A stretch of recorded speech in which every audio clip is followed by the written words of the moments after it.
Hey everyone, Tim Nolan here. So this is really critical that we talk about something here regarding the massive amount of employee turnover going on in human services. Now this has been going on for 20, 30 years, if not more. But with the pandemic, it's become even more accelerated, right? So one of the key points that I've found in doing a lot of research over the years is a 2006 article that discussed a committed survivor. I was really fascinated with this because, I've read a lot of research over the years, and this one has always stood with me. And so what it did was, in this article, is looked at what are some of the characteristics of a committed survivor. Now, a committed survivor, according to this article, are people that have worked in human services for, 3, 5, if not more years, and are still effective.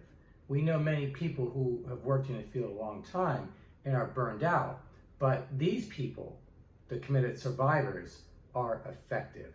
And here are some of the personal characteristics that I want you to look at, and I thought were really fascinating, right? So the first one was time management and organization.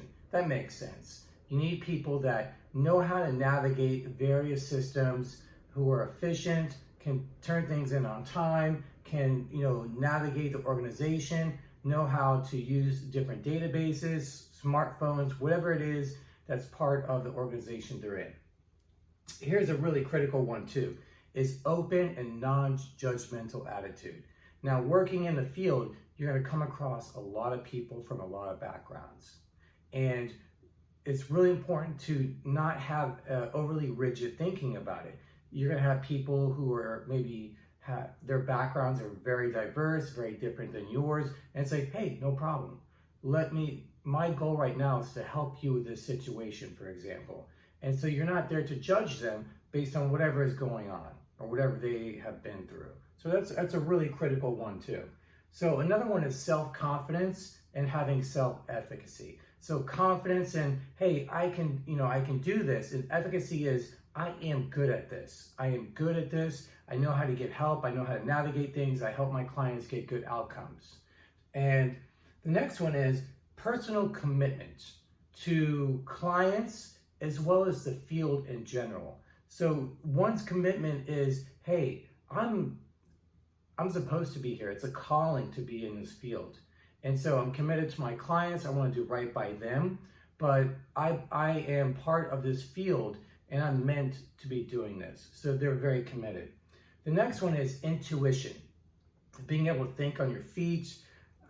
Things are going to happen very, very quickly sometimes where if a client's having an issue and you're going to have to make a judgment call on something. So, having intuition is really important. The next thing I looked at is compassion, but mixed with firmness.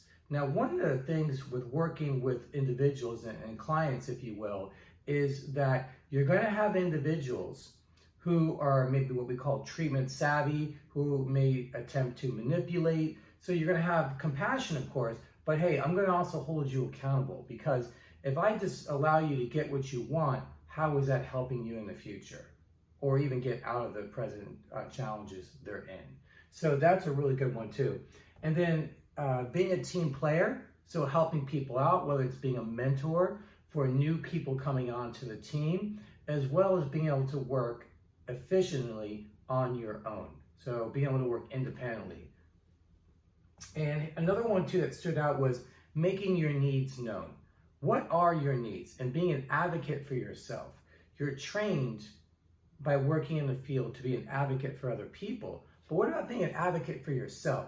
It could be a training that you need, or you need an upgrade with something, or you need some help with a very difficult client, but making your needs known and making sure those needs get met. So you also have to enjoy solving problems, enjoying problem solving. That's a big part, right? It's an ongoing challenge.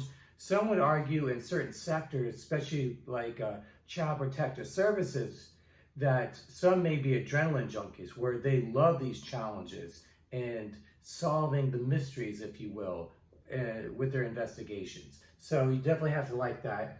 Another part, goes to thinking, is having proper perspective.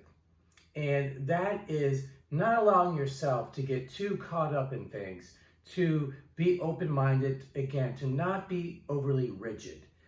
People should be doing things or comparing your own childhood or how you were brought up. Again, the people that you're going to be working with typically have not had the luxury of having a good childhood.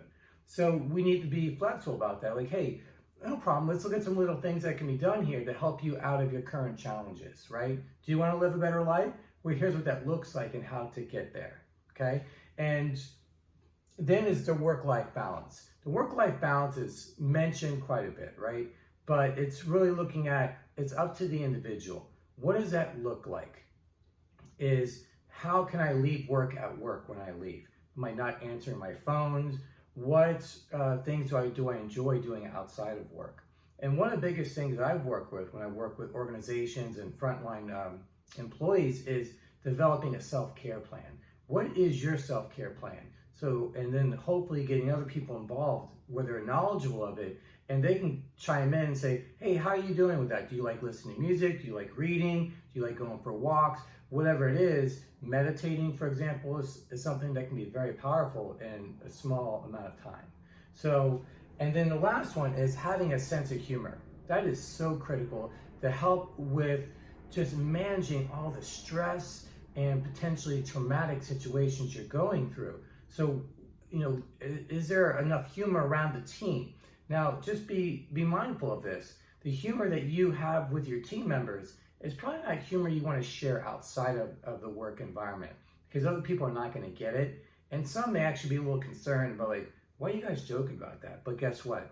When you're in the trenches, you have to be able to joke about things for your own sanity. So I thought being a committed survivor was really, really fascinating stuff. And I talk about that in my book as well. The Essential Handbook for Highly Effective Human Service Professionals, Frontline Workers. The Essential Handbook for Highly Effective Human Service Managers. So a lot of organizations have used that book with the 12-month manager program. 55 organizations and over 3,000 human service managers have gone through that program. So definitely something to look at. Contact me if you want to learn more about it. It's a phenomenal opportunity to really enhance leadership, the organizational culture, and drive employee commitment, engagement, performance, and retention. And finally, my latest book, Highly Effective Human Service Organizations, which really looks at over 30 chapters on how to develop a high-performance organizational culture. So definitely, if you view this, subscribe if you can. I really appreciate that. And more importantly, forward it to your colleagues so we get as many people seeing this as possible. There's some really good information I'm going to be posting in the future. I would love for you to view it, as well as chime in, send me an email, let me know your thoughts, what are some of the challenges you're struggling with, so I can put some videos together so that it's a win-win for everyone.